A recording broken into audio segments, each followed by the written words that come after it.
방송에서 제공하는 투자 정보는 투자 판단에 대한 조언입니다. 방송에서 제공하는 주식의 가치, 가격 상승 및 가격 하락에 대해서는 방송사에서 보장하지 않습니다.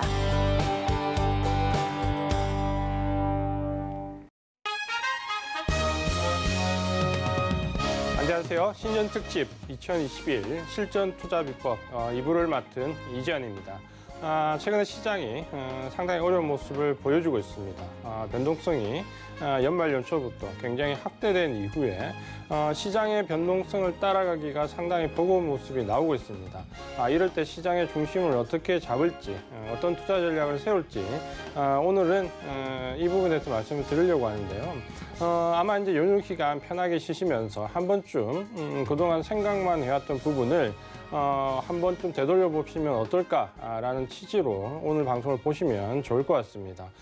최근에 이제 우리 시장을 보시면은 작년 코로나19 급락 이후에 하나의 큰 흐름이 생겼습니다. 바로 이 동학개미라고 불리우는 개인 투자가분들이 시장에 하나의 주체로 등장하면서 정말 폭발적인 매수세를 보여주고 있습니다. 시장이 그동안 코로나19 급락 이후에 1월 초까지 상당히 큰 폭의 반등을 보여줬는데 우리는 이 부분을 개인의 매수세, 동학개미의 힘이다라고 얘기를 하지만 오늘은 이런 시장을 조금 더 냉정히 볼 필요가 있지 않을까 말씀을 드려보려고 합니다. 개인들은 굉장히 큰 폭으로 매수를 해왔지만 지금까지 시장의 등락을 보면 그렇게 많이 매수하지 않은 외국인들이 키를 쥐고 있다라고 보셔야 되는데요. 사실 외국인들이 매수하면 시장은 상승했었고 외국인들이 매도를 하면 시장은 조정을 받았습니다. 이런 부분들을 우리가 한 번쯤 이해를 해보기 위해서 자세하게 한번 이 내면을 뜯어보도록 하겠습니다.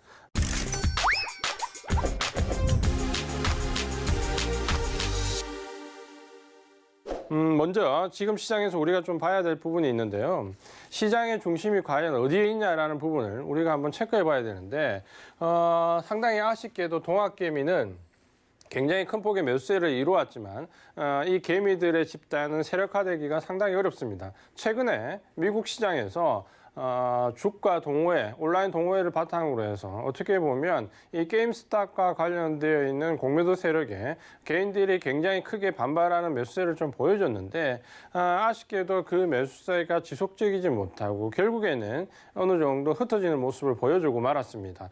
가장 큰 이유가 동학개미는 즉 개인들은 세력화되지 못한다라는 부분인데 실제로 개인들이 세력화가 됐을 경우에는 통정매매나 여러 가지 문제에 있어서 실증법을 위반할 수도 있습니다. 상당히 어려운 문제인데 이런 점에서 지금 현재 우리가 시장을 조금 더 냉정히 본다면 개인들은 그동안 최근에 연말 기간 동안만 해도 20조 원이 넘는 상당히 큰 폭의 정말 폭발적인 매수세를 보였습니다. 매수의 주체는 분명히 우리가 개인이다라고 말씀을 좀 드릴 수가 있는데요.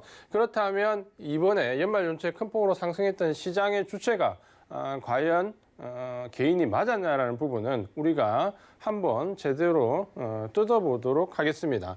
우리 시장이 연말 연초에 그동안 어떻게 보면 미국 대선 이후에 가파른 상승세를 보였습니다. 지수가 3,000을 넘어갈 것이다. 연내에 넘어간다. 연초에 넘어간다. 전혀 예상하지 못했던 부분인데 주가는 그만큼 폭발적으로 상승을 했습니다. 동학개미가 세력화되지 못하는 이유 중에 하나는 어떻게 보면 그동안 우리가 읽어왔던 부분에서의 모습인데요.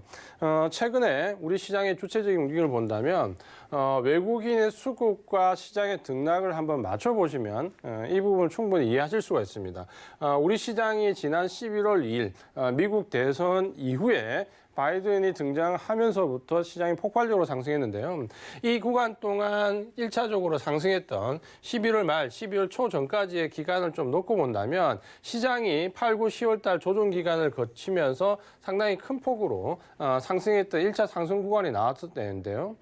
이때 외국인의 수급을 살펴보면 이 구간이 외국인의 수급인데 보시는 것처럼 빨간 막대가 상당히 많습니다. 외국인들이 폭발적으로 매수했는데 무려 저 기간 동안 외국인들이 7조 원이 넘는 정말 폭발적인 매수를 퍼부었다. 이렇게 표현을 할 수밖에 없을 정도였습니다. 왜냐하면 그동안 우리 시장이 굉장히 침체되어 있는 동안 외국인들은 1년 동안 순매수 규모가 1조 원도 나오지 못하는 그야말로 굉장히 소극적인 자세로 우리 시장에 대해왔는데 무려 저 한 달여 기간 동안 외국인들이 7조 원이 넘는 매수를 했고 대부분 삼성전자를 비롯해서 IT 섹터의 대형주와 지수 관련되어 있는 대형주들의 폭발적인 매수세를 보여줬습니다. 이 기간이 바로 지난 8, 9, 10월 3개월간의 조정을 끝내고 우리 시장이 폭발적으로 상승했던 초입 구간인데 바로 이 시장 상승의 초입 구간에서 외국인들이 폭발적으로 매수를 하면서 시장을 끌어올렸다. 이렇게 보시는 게 좀 맞을 것 같고요. 어떻게 보면 저 미국의 대선이라는 하나의 기점을 삼아서 외국인들 매수세가 계획적이고 아주 치밀하게 매수세가 이루어졌다. 이렇게 좀 보시는 게 맞을 것 같고요.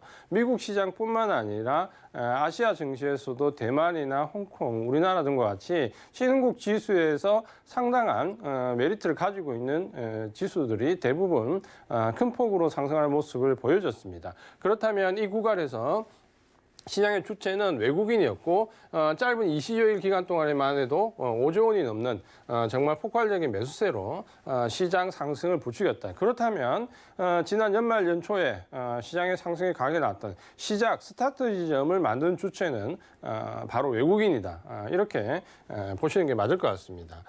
이후에 이제 등락을 좀 보면 12월 1일부터 12월 22일 1차 상승 이후에 점진적인 이제 기간 조정의 양상을 살짝 보였는데요.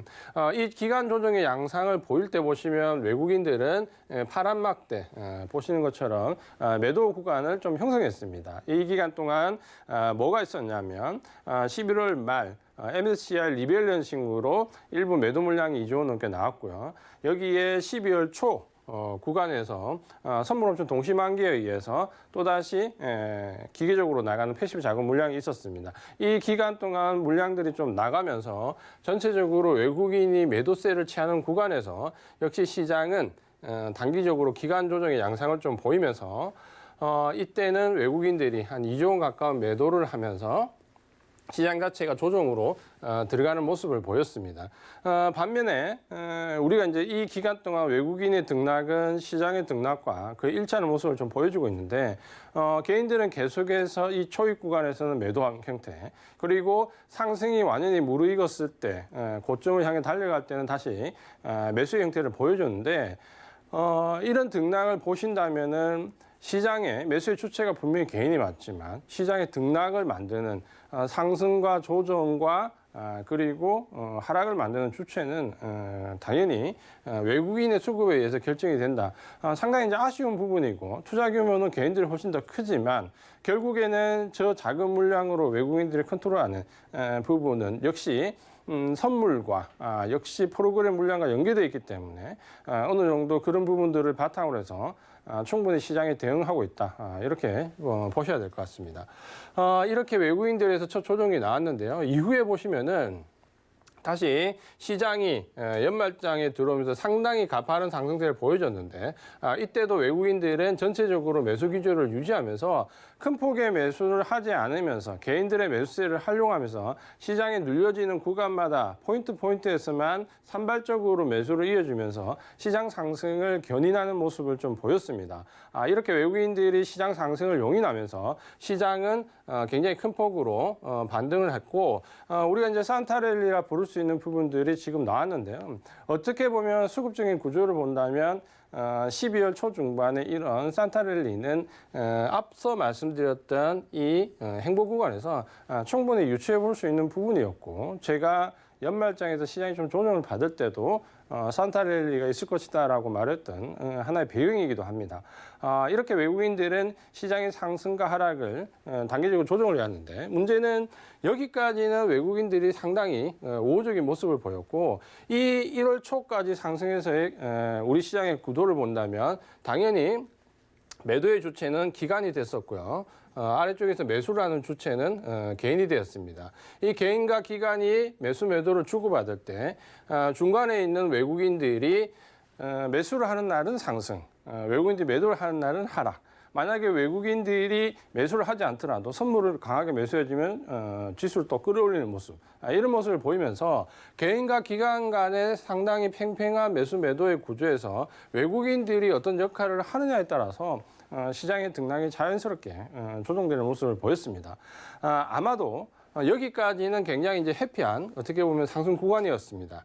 외국인들의 매수세가 굉장히 이어졌고 굉장히 해피한 상승 구간이었는데 삼성전자가 이제 1월 11일, 10일 상당히 이제 큰 폭의 상승이 나오는 날 그 상승을 지키지 못하고 조정을 받기 시작하면서부터 우리 시장은 이제 1월 초에 이제 조정 구간으로 1월 중순부터 진입하기 시작했는데요. 이때 외국인들은 또 어떠한 모습을 취했는지 한번 살펴보도록 하겠습니다.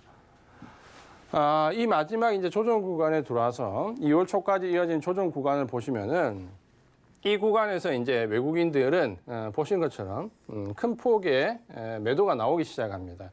드디어 이제 지금까지는 개인들이 매수를 하고 기관들이 매도하는 구조였는데 여기서부터 조정 구간에서는 수급의 주체가 바뀝니다.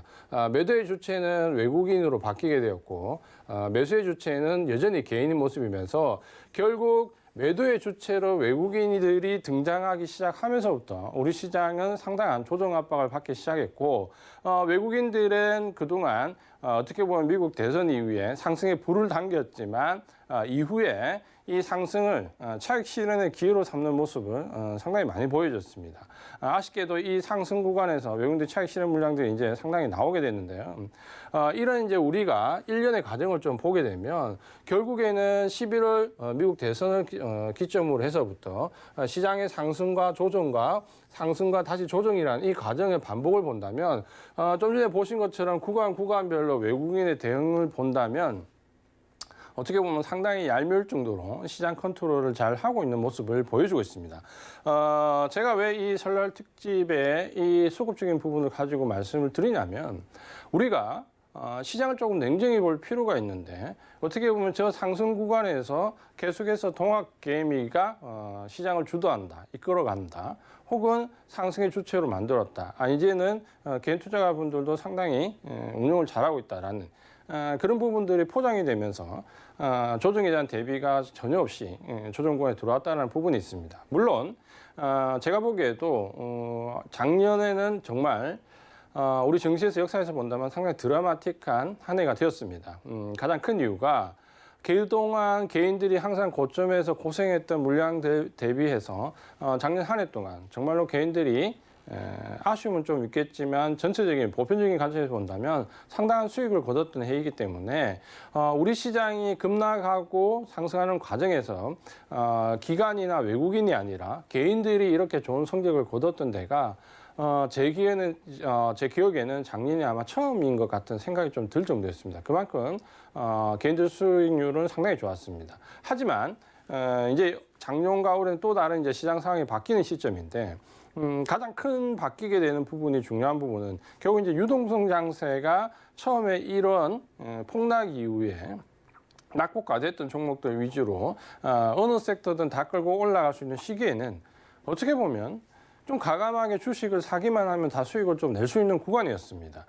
그 중에서 이제 조정 구간에 대한 컨트롤을 조금 하고 상승이 컸던 주도 섹터, IT 섹터들 위주로 접근을 하셨던 분들은 상당히 이제 큰 수익을 거둘 수 있는 해였는데요. 문제는 이제 이런 1월 초에 조정이 단기간에 그칠 수 있고 가격 조정은 좀 금방 끝날 수도 있고 기간 조정은 조금 이어질 수 있는데 큰 데미지 없이 만약에 조정 구간이 좀 이루어진다고 하더라도 분명히 이제는 외국인들 수급을 보시면은 그렇게 호락호락하지 않다라는 부분은 우리가 인식을 할 수 있습니다. 왜냐하면 이전에 우리가 경험했던 시장은 이런 강력한 유동성 장세가 아니고 잘 알고 계신 것처럼 경기의 사이클과 맞춰가는 어떻게 보면 실적 장세 위주로 대응을 했기 때문에 외국인들의 매수세는 지속적으로 이어진다. 특정 섹터에서 유입된 물량들은 상당히 장기간 이어진다라는 관점이 이번에 조금은 그런 등식이 조금 맞지 않는 새로운 외국인들의 매수세 모습을 좀 보여줬다.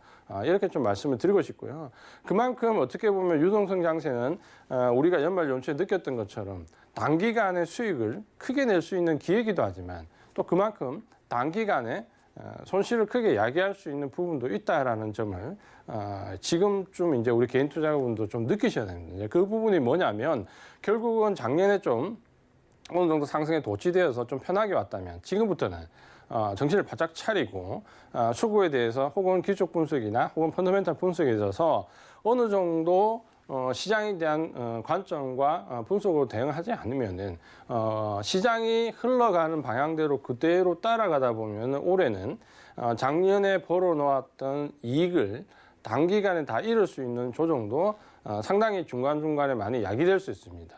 그런 점에서 지금 이 신년에 한 번 더 마음을 다잡아보는 기회로 보시면 될 것 같습니다. 결국엔 이제 우리 시장에서 이런 외국인들의 형태가 앞으로도 계속해서 반복이 될 건데 외국인들의 수급에 대한 특징을 우리가 조금은 이해를 할 필요가 있습니다. 특히 최근에 작년부터 조금 바뀌었던 부분, 과연 이제 유동성 장세가 이렇게 폭발적으로 나올 때 어떤 모습이 나올까? 왜냐하면 사실 우리가 이전에 경험해봤던 유동성 장세는 아마도 지금 투자하시는 분들 중에서는 한 20-30%도 채 안 될 겁니다. 이전에 유동성 장을 경험해 오신 분들이 좀 적기 때문에 누구도 이번 연말과 같은 그런 대형주들이 하루에 10%씩 오르는 그런 상승장을 이해하지 못하고 예측하지 못했을 겁니다. 근데 제가 계속해서 말씀드렸던 유동성 장세를 얕보면 안 된다라는 부분에 어떠한 부분도 삼성전자가 지난 8, 9, 10월 달에 5만 원대, 4만 원대에서 계속 조정을 받을 때 5만 5천 원 내에서 왔다 갔다 할 때 삼성전자가 지금 현재 상승으로 틀면 10만 원 못 갈 이유가 없다라는 부분을 말씀드렸을 때 사실 가슴에 와닿는 분들이 그렇게 많지 않으셨을 겁니다. 10만 원까지 못 갔지만 그 목전까지 이번에 상승하는 걸 보시면 정말 기간도 그렇게 길지 않은 단기간에 삼성전자가 이 3, 4개월이라는 단기간에 어떻게 보면 한 두세 달도 채 안 되는 기간에 수익률이 7, 80%가 나올 수 있다는 거는 그게 바로 유동성 장애라는 것을 한번 느끼셔야 된다는 거죠. 그렇게 유동성장에서 수익을 만들어내는 게 일단 리미트, 상상의 범위를 제한시키면 안 된다는 부분과 함께 거꾸로 생각을 하시면은 손실도 당연히 그렇게 야기될 수 있다는 부분을 이해를 하셔야 됩니다. 그래서 외국인의 수급을 통해 가지고 그 성질 특징을 알아야지만 다음번에 또다시 상승이나 조정에 대한 대비를 좀 할 수 있는데요. 외국인들은 좀 전에 보신 것처럼 구간별로 나눠서 보시면 첫 번째는 시장 상승을 유발하는 가장 큰 주체가 됩니다. 누가 뭐라 해도 시장 상승의 주체가 되는데 사실 우리 시장은 최근에 유동성 장세가 오기 전에 박스권에서 장기간 행보하는 기간 동안 이전과 좀 다른 수급의 형태를 보였습니다. 뭐냐면 항상 그 박스권 하단에서 하단을 지지하는 것은 우리가 지금까지 보셨던 연기금입니다. 연기금이 항상 바닥권을 형성을 하는 바닥에서의 상승은 주체가 되었고요. 이 바닥에서 상승 주체가 된 이후에 1차 상승 이후에 2차 상승으로 진입을 하게 되면 그때 이제 외국인이 매수의 주체로 나왔고 결국에는 외국인들이 시장을 끌고 간 이후에 고점에서 개인들이 그 물량을 다 받는 어떻게 보면 이 패턴이 최근 한 10년 동안 가장 정형화되어 있는 시장 상승과 하락과 시장 사이클과 수급의 관계였다. 이렇게 보시면 될 것 같은데요. 이제 이 부분이 최근에 유동성 장세에서 지난번에 이제 완연하게 깨졌는데 바닥의 주체가 원래는 연기금이었다가 보신 것처럼 외국인으로 바뀌었고요. 결국에는 이 외국인들이 계속해서 개인 매수세를 바탕으로 해서 2차 상승까지 끌고 가는 모습을 좀 보여주고 있고 그 끌고 간 이후에 고점에서 결국에는 개인들한테 물량을 급격히 넘기는 이런 모습을 많이 보여주고 있습니다.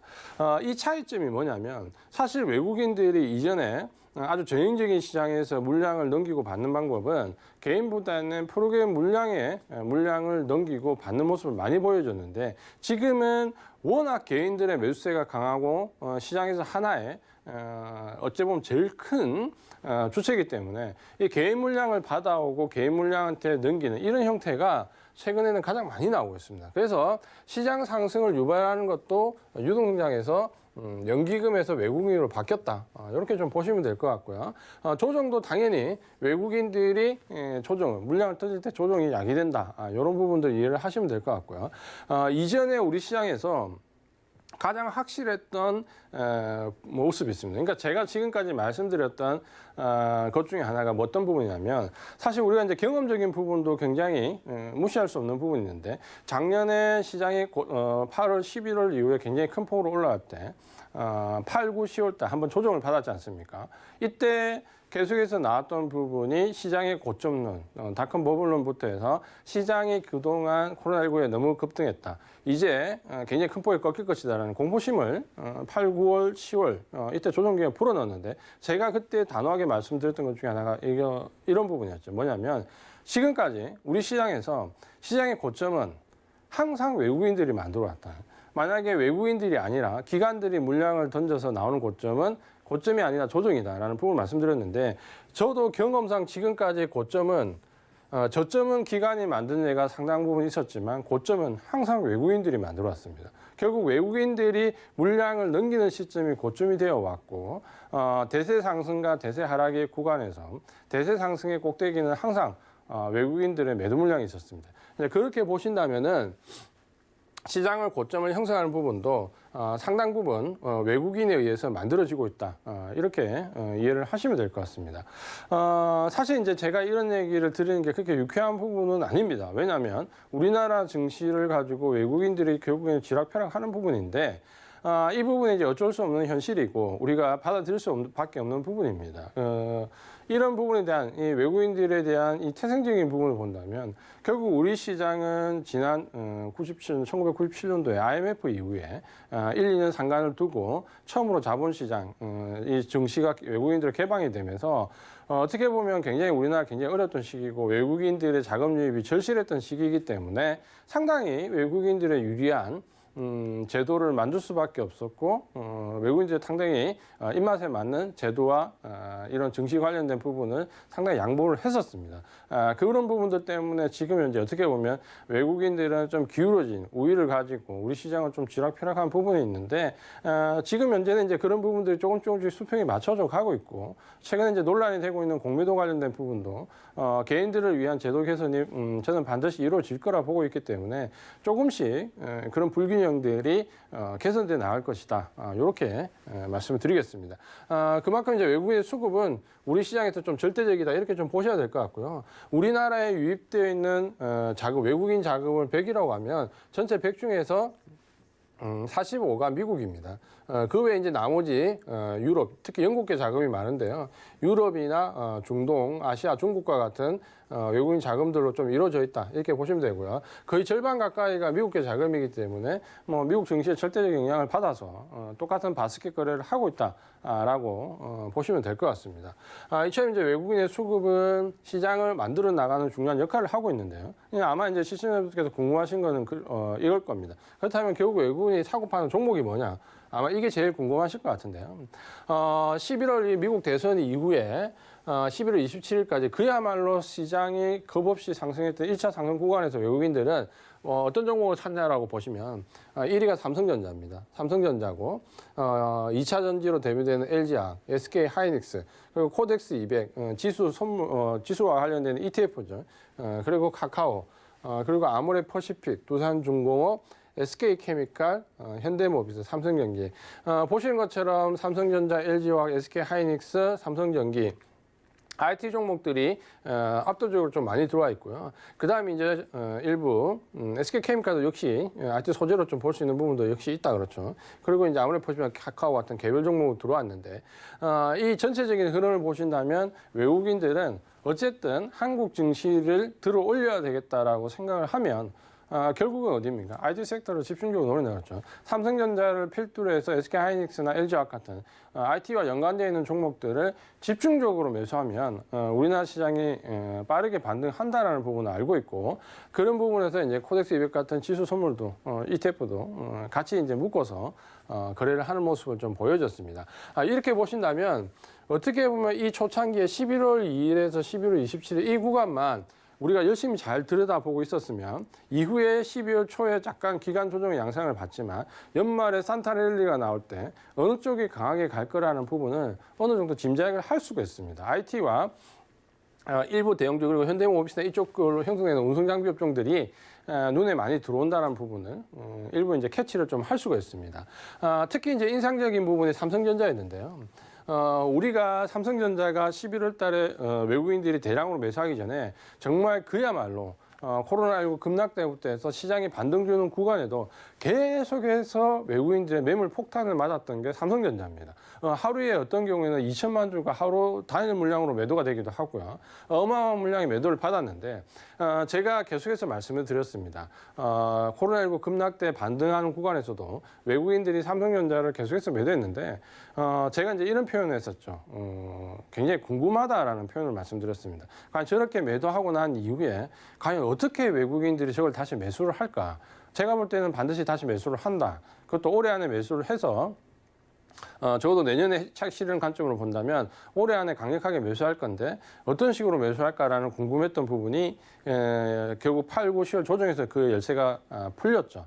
결국엔 미국의 닷컴 버블론으로 IT 종목들이 굉장히 큰 위기 상황이 왔다. 그때 우리가 알고 있는 것처럼 손정희 회장 소프트뱅크에서 벌어졌던 투기적 거래에 의해 가지고 IT 종목들이 단기간에 급락할 때 여기서 이제 꺾인다라고 했던 바로 그 구간을 활용해서 삼성전자를 대거 매수하기 시작했었습니다. 그러니까 우리가 항상 뉴스에서 접하고 알고 있는 그런 심리와 항상 반대쪽에서 행동이 이루어지고 있는 거예요. 우리의 심리와 외국인의 행동은 항상 반대의 관계다. 이 부분을 우리가 인지할 수 있는 거죠. 결국에는 그 시점부터 삼성전자를 정말 무서울 정도로 많이 샀습니다.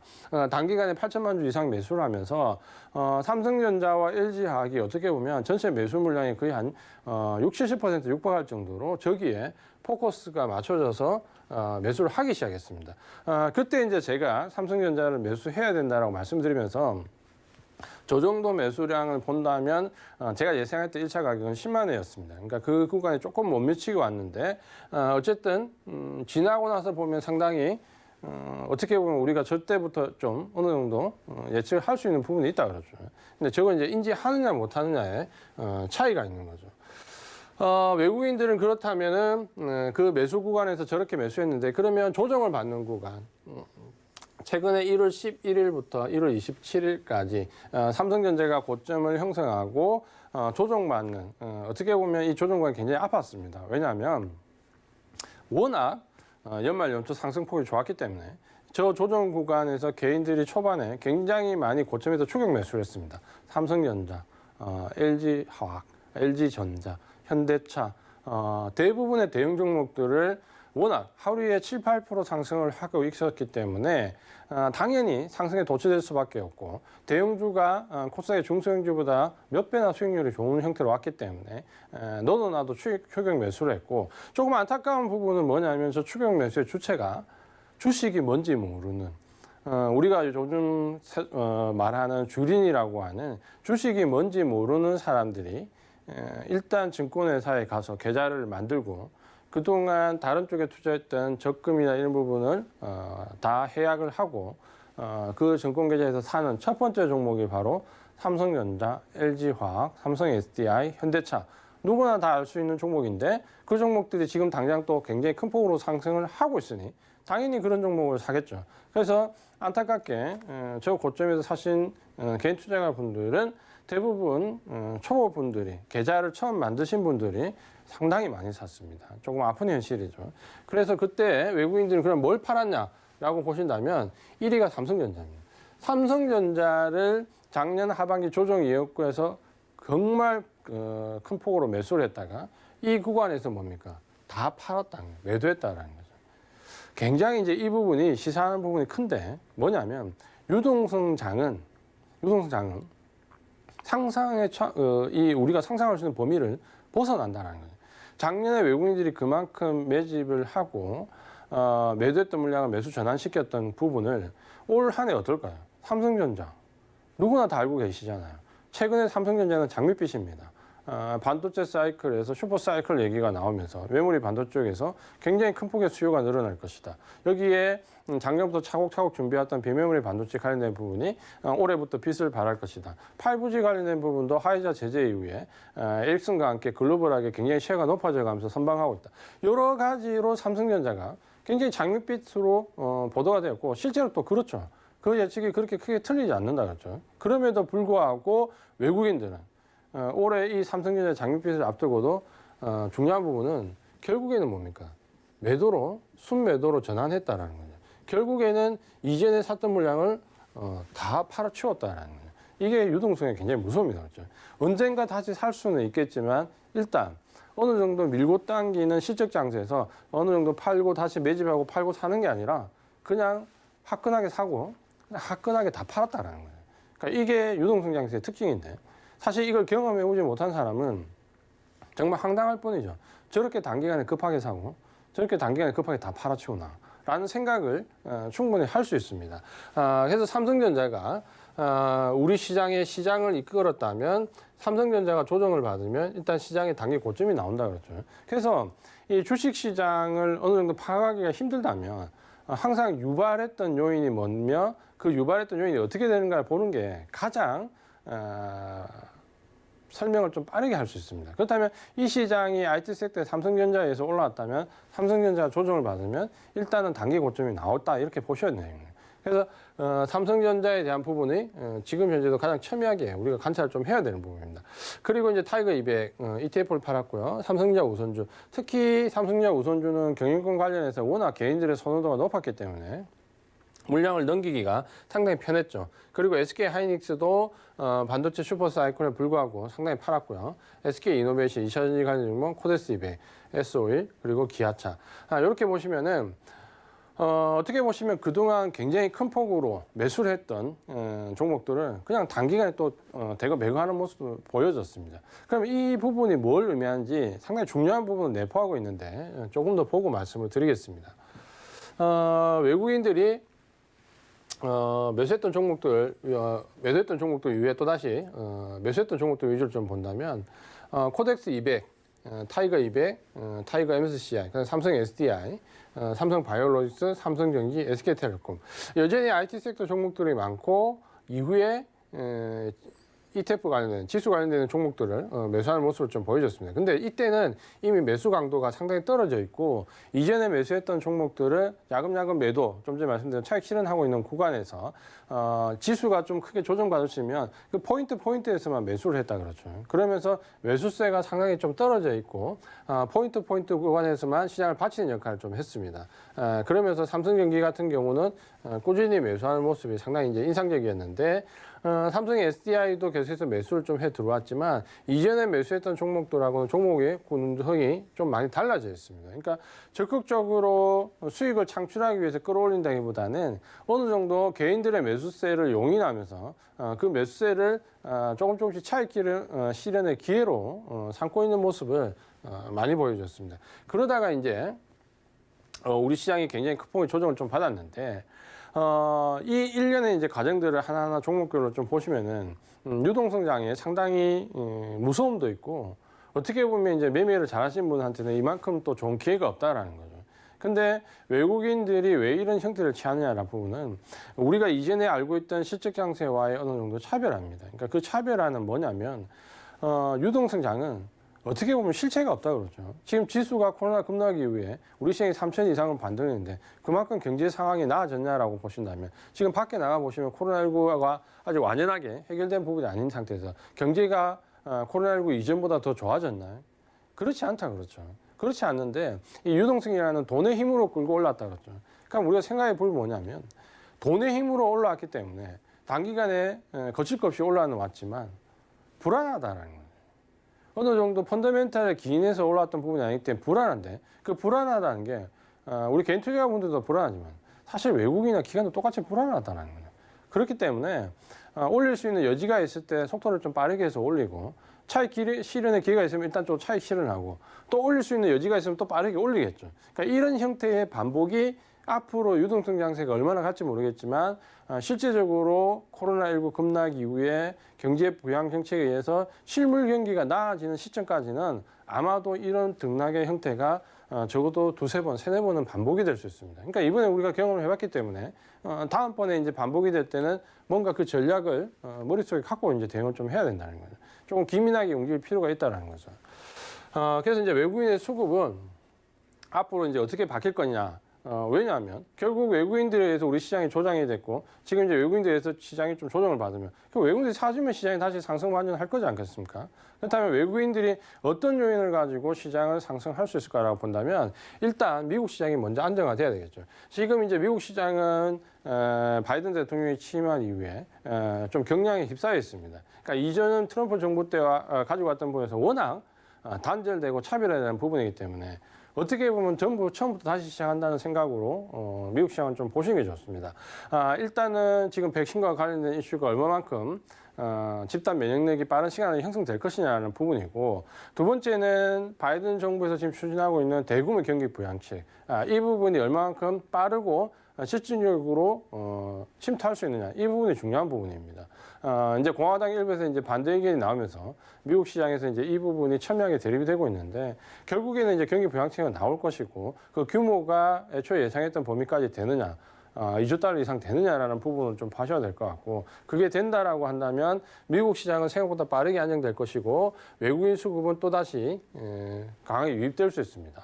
특히 지금 현재 보시면은 외국인들의 글로벌한 자금의 위치를 놓고 보면 작년 연말 때 상승 구간을 이전에 상승이 나오기 이전에 어떤 얘기가 나왔냐면 8, 9, 10월 조정이 끝나면 유럽 시장을 비롯해서 선진국 시장 쪽으로 매수세가 급격히 유입될 것이다라는 게 일반적인 예측이었습니다. 특히 유럽 시장 쪽으로 예측이었는데 그 예측은 완전히 빗나가 버렸죠. 8, 9, 10월 달 조정이 끝나고 난 뒤에 외국인들의 자금은 대거 대만이나 우리나라나 홍콩 같은 아시아 신흥국 쪽으로 상당히 물밀듯이 들어왔습니다. 그러니까 이 부분이 지금 우리한테 시사한 바가 큰데 뭐냐면 결국에는 이전과 다른 양상에서 코로나19 급락 이후에 실물 경기가 더 나아질 수 있는 쪽으로 자금 유입 속도가 빨라진다라는 거죠.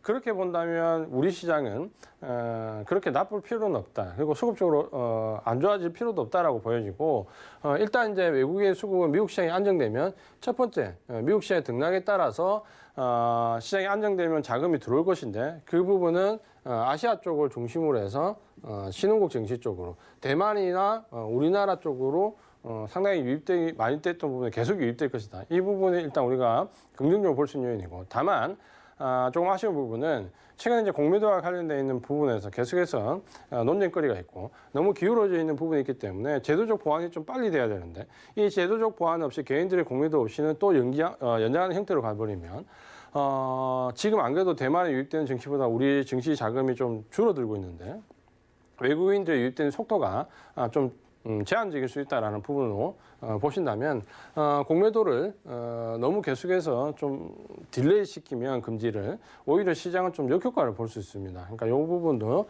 한번 좀 생각을 해봐야 된다. 이렇게 말씀을 드리겠습니다. 그 다음 이제 외국인 수급이 좌우되는 부분은 환율입니다. 최근에 이 환율을 보면 상당히 이제 우리나라한테 우호적으로 좀 흘러왔습니다. 그러니까 지금 현재 중국이 위안화를 굉장히 인위적으로 좀 강하게 만든다 속도 조절할 모습을 보이면서 미국 달러와의 관계에서 지금 갈팡질팡하는 모습을 좀 보여주고 있는데 바이든 정부에서는 최근에 약달러 용인하지 않겠다라고 천명을 해서 시장에 한번 출렁거렸는데 반면에 그래 이제 립 서비스를 조금 떠나서 본다면 지금 현재 달러 기조가 굉장히 달러가 강도가 높아지기는 상당히 어려운 모습입니다. 결국 추가 경기 부양책이 대규모로 나올 것이고 그 경기에 따라서 뭡니까? 달러 약세하는 상당 기간 지속될 가능성이 높고 연준도 이런 기조를 좀 유지하겠다는 기조가 좀 보이기 때문에 아마도 환율은 우리한테 그렇게 나쁘게 작용하지는 않을 겁니다. 그래서 환율과 관련된 부분에서는 이전만큼 시장의 발목을 잡는 부분이 없기 때문에 상당히 긍정적인 요인을 좀 볼 필요가 있다. 이렇게 말씀을 드리겠습니다.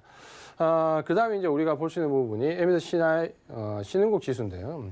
사실 이제 예전에는 패시브 자금이 굉장히 중요하게 좀 받아들였던 때가 있는데 최근에 또 중요하지 않게 받아들였다가 또다시 이제 외국인 자금 논란이 되면서 좀 많은 부분들 신경을 좀 쓰이고 있습니다. MSCI 신흥국 지수는 제가 말씀드렸지만 모건 스탠리에서 글로벌 증시를 여러 군데 이렇게 세그멘테이션 나눠 놓고 있는데요. 선진국 지수도 있고 신흥국 지수도 있고 그중에도 뭐 또 통합된 글로벌 지수도 있고 이런 식으로 나눠놓고 있는데 우리는 신흥국 지수에 들어가 있습니다. 우리나라가 차지하는 셰어가 보통 한 13.8% 내외에서 좀 줄이면 11% 한 중반대 정도까지도 줄어들기도 합니다. 보통 한 11% 중반대에서 13% 중반대 여기를 왔다 갔다 하는데 사실 지금까지는 우리가 이 MSCI가 리밸런싱 되는 때 대부분 자금 유출이 나왔습니다. 그렇죠. 왜냐하면 이 신흥국 지수에서 중국의 A주가 편입이 되고 여기에 또 작년 같으면 쿠웨이트 지수가 편입이 되고 여기에 또 인도 지수가 확장이 되고 이런 식으로 뭡니까? 계속해서 다른 나라 쪽으로 셰어가 늘어나면서 우리나라 셰어가 조금씩 줄었거든요. 줄면서 계속해서 자금이 유출되면서 뭐 작년 11월 달, 8월 달 같은 경우에는 한 해 뭐 그 당일날 뭐 2조 원이 넘는 매도가 나오면서 굉장히 큰 폭으로 유출되는 경우도 있었기 때문에 우려감이 좀 많았는데 이번에 이제 제가 말씀드렸지만 처음으로 몇 년 동안 우리나라 셰어가 줄었는데 아마 2021년도에는 올해 처음으로 셰어가 조금 늘어날 가능성이 좀 높습니다. 그러니까 유출되는 자금보다는 유입될 가능성이 조금 높다라고 이해를 좀 하시면 될 것 같고요.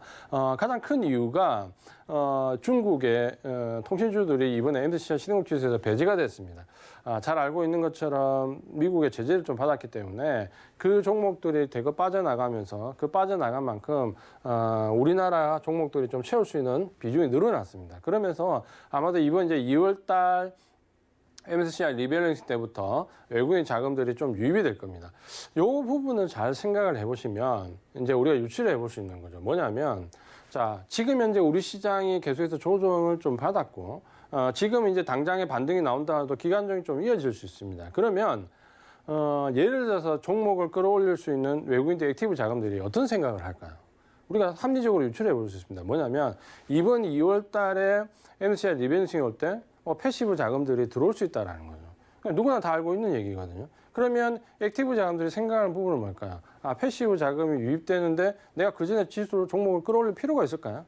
그렇지 않죠. 패시브 자금들이 유입이 되고 나면 그 다음에 선별적으로 종목을 끌어올리는 게 훨씬 더 편하게 끌어올릴 수 있습니다. 그렇게 본다면 시장은 2월 달에 어느 정도 기간 조정의 양상을 보이면 패시브 자금들이 유입되는 월말에 MSCI 리밸런싱이 끝나고 나면 3월 초 중반에 액티브 자금들이 또 대거 들어올 수 있습니다. 그러면 우리 시장은 3월 달에 뭡니까? 또 가파른 상승을 한 번 더 할 수 있는 여지가 있습니다. 그렇게 본다면 이 2월 달에는 너무 적극적으로 수익을 당장의 눈앞에 수익을 끄집어내려고 하기보다는 3월 달 이후에 가파르게 상승할 수 있는 종목들을 어느 정도 세팅해 놓는 부분이 필요하다.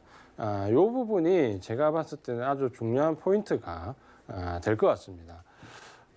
그 다음에 이제 외국인들의 유입을 좀 본다면 아시아 이제 시장 상황에 대한 부분인데 결국 지금 현재 보면 글로벌 증시를 놓고 보시면은 유럽 증시나 아시아 증시나 유럽이나 아시아 증시나 혹은 미국과 같은 북미 증시 이렇게 놓고 보신다면 거의 뭐 아시아 증시가 압도적으로 상승했습니다. 유럽에 물론 독일이나 영국도 있고 일본도 있고 여러 가지 지수가 있지만 지금 보시면 대만이나 한국을 필두로 해서 아시아 신흥국들이 뭡니까? 정말 압도적으로 상승을 했습니다.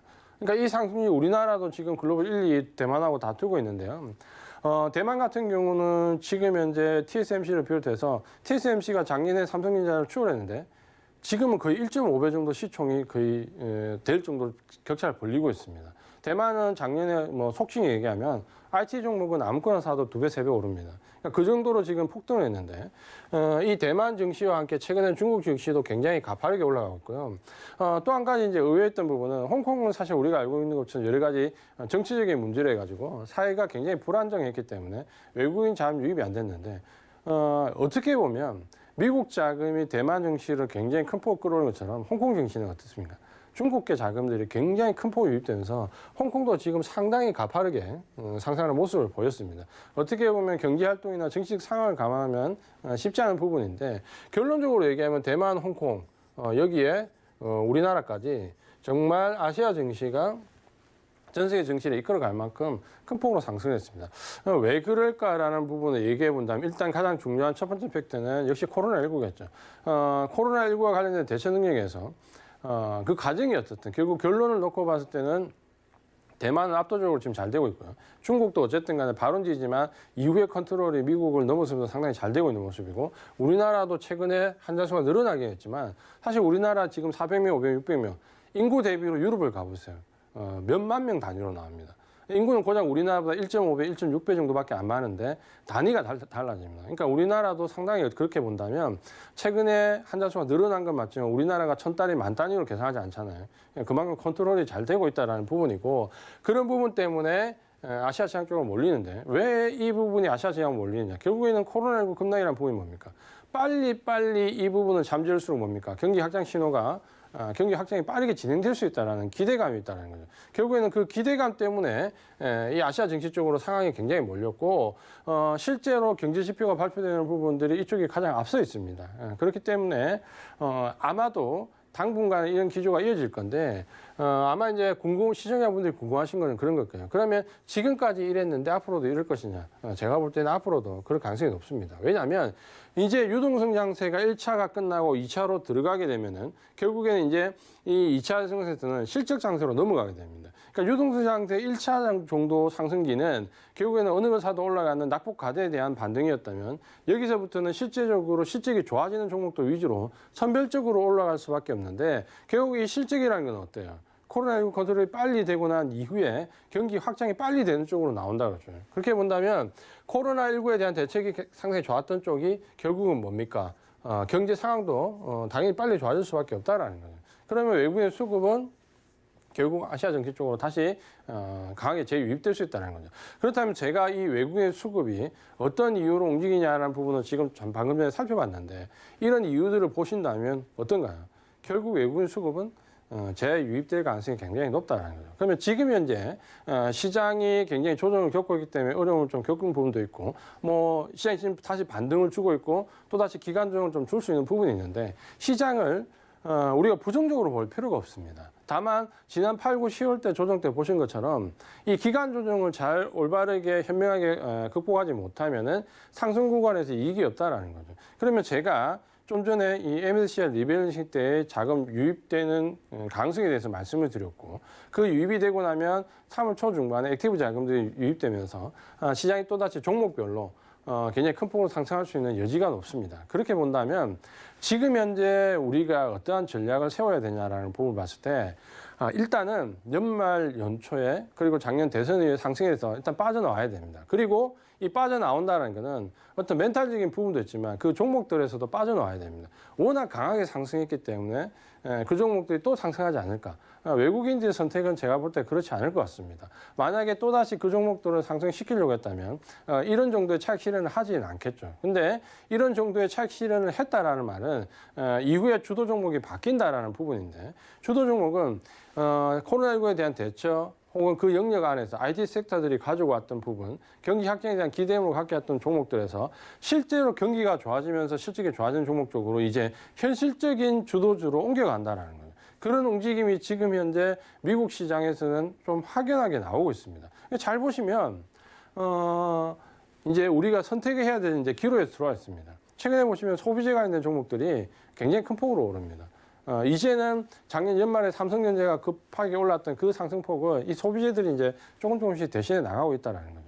그렇다면 이제는 그런 상승이 컸던 종목은 당연히 지금 눈에 들어오겠지만 차익 실현을 해야 된다는 거죠. 결국 그 선택의 문제는 제가 최근에 말씀드렸던 부분하고 일치합니다.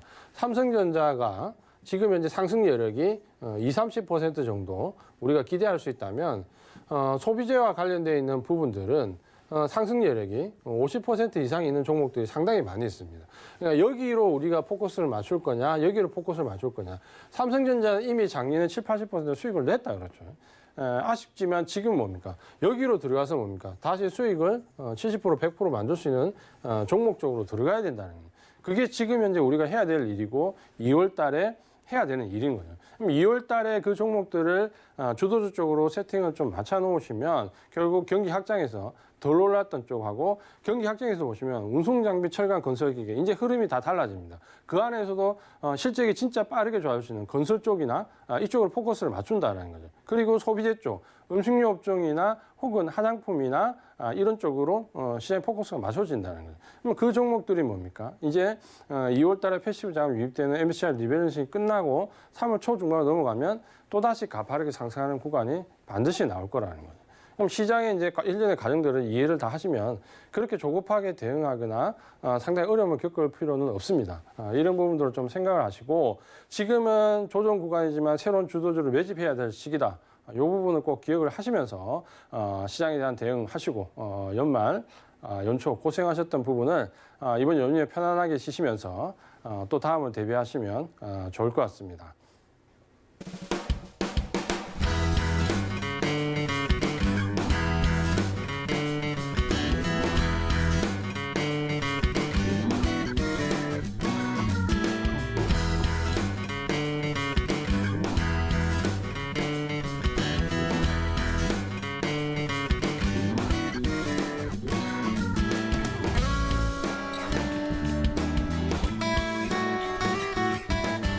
본 방송에서 제공하는 정보는 투자 판단에 대한 조언일 뿐 해당 주식의 가치와 수익률을 보장하지는 않습니다.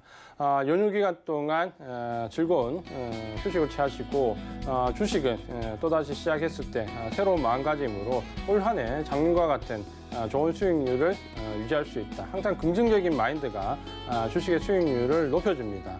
연휴 잘 치시고 연휴 이후에 다시 또 찾아뵙도록 하겠습니다.